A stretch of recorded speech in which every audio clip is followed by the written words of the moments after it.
Here is my review for the greatest failure of all time. Literally more than half this episode is shit, and the villains were shown super weak. Like, how the fuck does Allegra get to overpower Thawne? And come on, he has the power of the negative speed force. And you know what? Zoom, he came back just to get killed.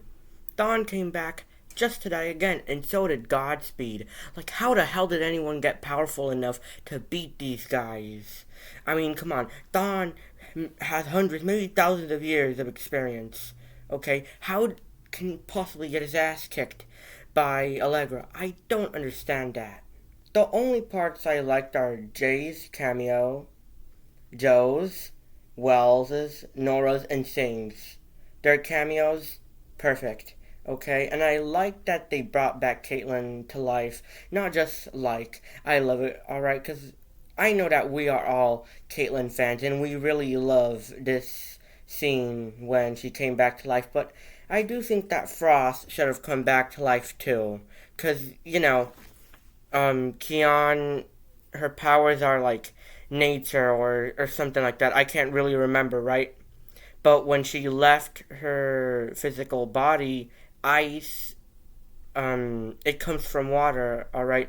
And when she left Caitlyn's body, there was water and fire, and ice is a part of water, so how could Frost not come back to life in this episode, right?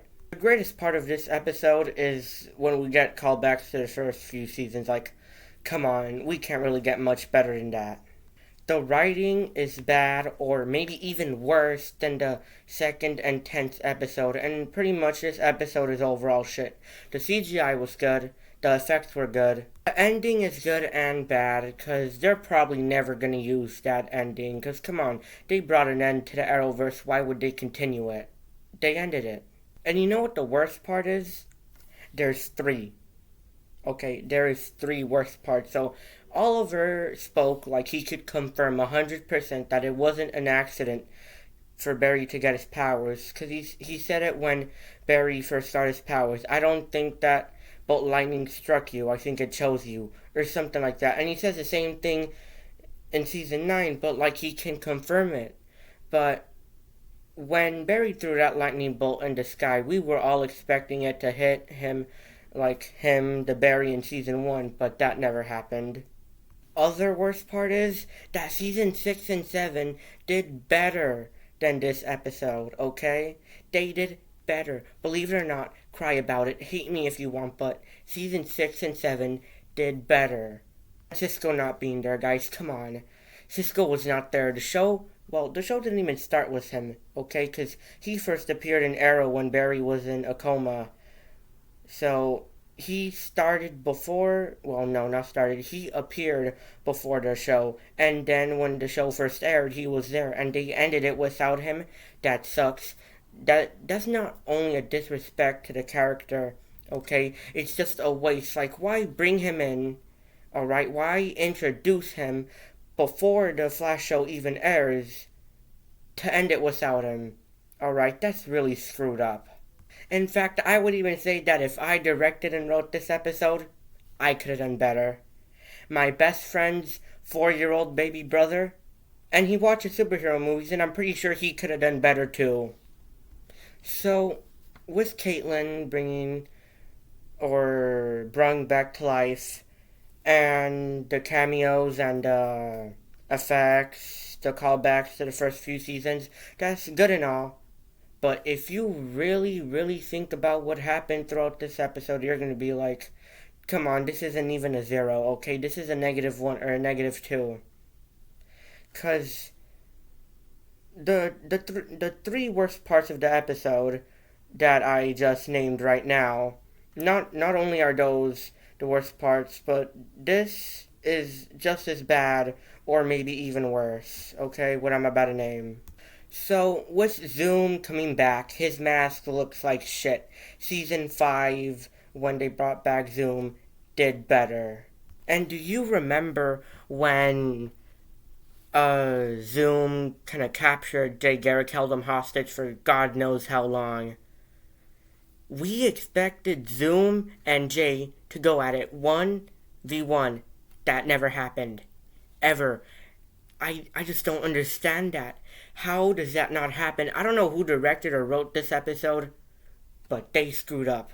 All right, they screwed up hard. I don't know how it's possible to screw up this bad. And if season 9 is the last season, then what happens to Eddie? Someone explain that to me. Something has to come around, okay? An episode, maybe a short. I don't know. All right, Grant Gustin, John Wesley Shipp. I don't know. You guys have both been to Flash before. Maybe you guys will tell us something, okay? Because we have to know what happens next. Because come on, does he stay as the negative Speed Force Avatar forever, or what happens? Come on. And how does Nora all of a sudden become more powerful than Savitar? Okay, and how does Savitar's blade kill him? That happened, I think, in season 3. Okay? And now, I don't know. Now, the Flash, we remember more than the actual directors, okay, or whoever wants to make the episode, because we would remember that Savitar's suit does not go down easily. We would remember that Dawn overpowers every character in the Arrowverse other than Barry, and Spectre, and the Monitor, and the Anti-Monitor, and maybe Superman and Supergirl, okay? So, yeah, we remember more than the directors. And am I the only one that thinks that every villain speedster should have had a 1v1 or a fight, all right? Like if Dawn didn't interfere, then what would happen? Like Zoom and Godspeed were building up a fight right there, but what if it went to that fight? That's what I'm talking about. We needed a 1v1, okay? Cuz they just, they just met each other. Okay, they just came back to life. So a 1v1 or a 1v1v1 or whatever, they all had to kind of fight each other, okay? So yeah, without a doubt, one of the greatest failures of all time.